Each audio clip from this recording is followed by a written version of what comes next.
Kubor nakaslem jong udongsan hima. Ki khatway ngot ki MDC jong ka National People's Party kila ai da ka jing tho sha CAM ka KHADC ban pan paw ya ka jing bam tre ban yas no aktilang halor ka rai jong ka Border Committee jong ka Khasi Hills Autonomous District Council ban u jor sha ying bishar pasha ya ka Memorandum of Understanding palaya soi hapdeng ka sarkar Assam bat Meghalaya Deputy CEM Uba Jigur Mirthong habaya kren merkinong tho khubor ulong ba ka jingbom te banet shimbentalang ban ujor shing bishar percaya ke MOU ke de namar ha ka tugas ngi balapan long ka jingyalang ka Border Committee ka klem shimrai AA ba ka KHEDC kanet ujor shing bishar hanrai la aila ya ki hima bat ki riu shimen ba lada ki don ka jingbom hon ya kani ka MOU kila banet ujor shing bishar ulakren shairu bana kalyang ki MDC jong ka NPP ki kershan pura ya ke MOU kabala dep soi hapadeng ki almud ki menteri rangba jong ki arjela uba jigur mirthong ula penshairu ba ka jingya dan bentalang jong u ha ka tu kasngi ha ka jingya lang jong ka Border Committee kalong namar ba omdan UCEM bat komu deputy CEM un hab bandan lang henrei umde udukot jong ka Border Committee kendiat nga penshai halor ka jingya simbenta ma hatus ni namar ba nga kumu deputy CM te aba undon u CM te nga hap don lang no agap ka meeting namar aka jingsha ngam don aka committee jong ka boundary ndrei nga kumu deputy CM nga hap don lang namar ba u CM jong i undon te aga bede bat ka jing pensai jong u vice chairman hatus ni oi kala don hi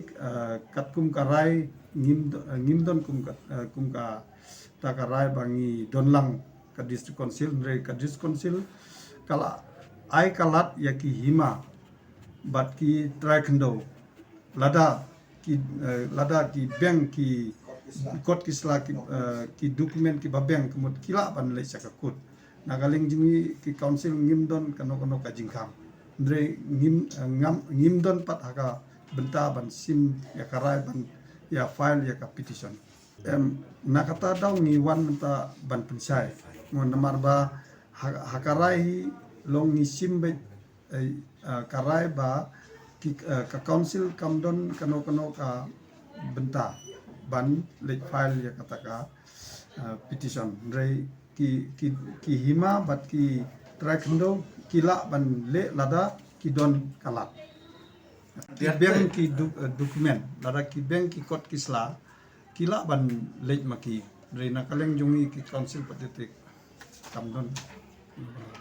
ti hadin baki larai kemut lada ki don kano kemut na kaleng jungi ni seksong ka isi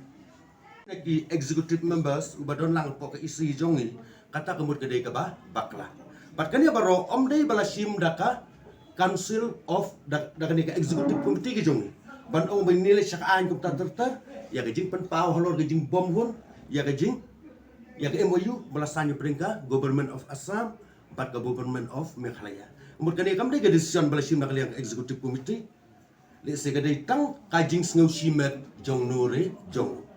bat lada don ki bom hun ha ka bidai bat kani ka kam lada don ki bom hun ha bidai kani ka MOU ni ong pila ban dai sakut kami kata kemut kadi kemon ke balai lut ke jongpi di tangan doni kapan pensailang hapi hakan ya kepor kenang bakan pensutu bakala ya ki babun balang lesi ki babun balang ki mental seban nak yang state government kalau menjur ya kan ki MOU lesa bat nak yang ki MDC NPP udah ki persia kemut kata lesi kala banwan ra haka umdum ban pensutu bakala fight bajong hari ke ben clarify menta kalong be ban nak yang jongi yini mostly baru kat wingut ki MDC jok NPP ni strongly support ya ni decision taken by the state government. That's all. Kerpang ya ka state government. Kabala shimi ni kala ha ka bayad day ban penbait yaw put usam bat ka sarkar Assam. Awat omla ban len na du ban nilayo ya ka jalami khalaya. Ni yo lem uput usam upabe. Bat nila ru ban ong baka sarkar kelawan gawe hadin gawe pan. Hari ong don gawe ru kabala ban penbait yaw ni put usam. Hari ngas ngau ban ong ngis ngau kumen baka ni ka kenti ka bamenta. hapo ka sorkat MDA ka belalam khmat ka parti NPP ke jongi kilala ya ka ban shimene senjam ha ka ban penbet yau put usam tian makata ngis ngau ban ong ban nakaliang ki MDC jok NPP ki badon hane pot district council ni ai ya ka support ya ka memorandum of understanding ka balasanya pening government of Meghalaya bat ke government of Assam kata kadai ka bangidon ya kaban pensyai habri bat ha ka bidai bat ka statement kumba piong kemut ha ka bidai bat kene kaman la ban ong ban na kaliang ka ying jongingan ono ke NPP suwa ya ka bangin sim ya kan ono sinjam kajudon kaji kenduk lang paranomi kaman ki MLA jong NPP jongi suwa bikin ya ban proceed ini kam sakman kala judon tenggeji kenduk lang bat ni kumki MDC jongka NPP. But sakaway nga kwa bat ong ipiban pensyai. Hakabiya day bat kani ka decision taken by the state government of Meghalaya. Omla banlen haka kabinet mo haka kabinet jong sar konra ni iba political party na du UDP SSPDP PDF ikol serpatra baro kilaya menjurla. Mut kam day ka kamlale tanah NPP ni ono mo daka sorkar MDA.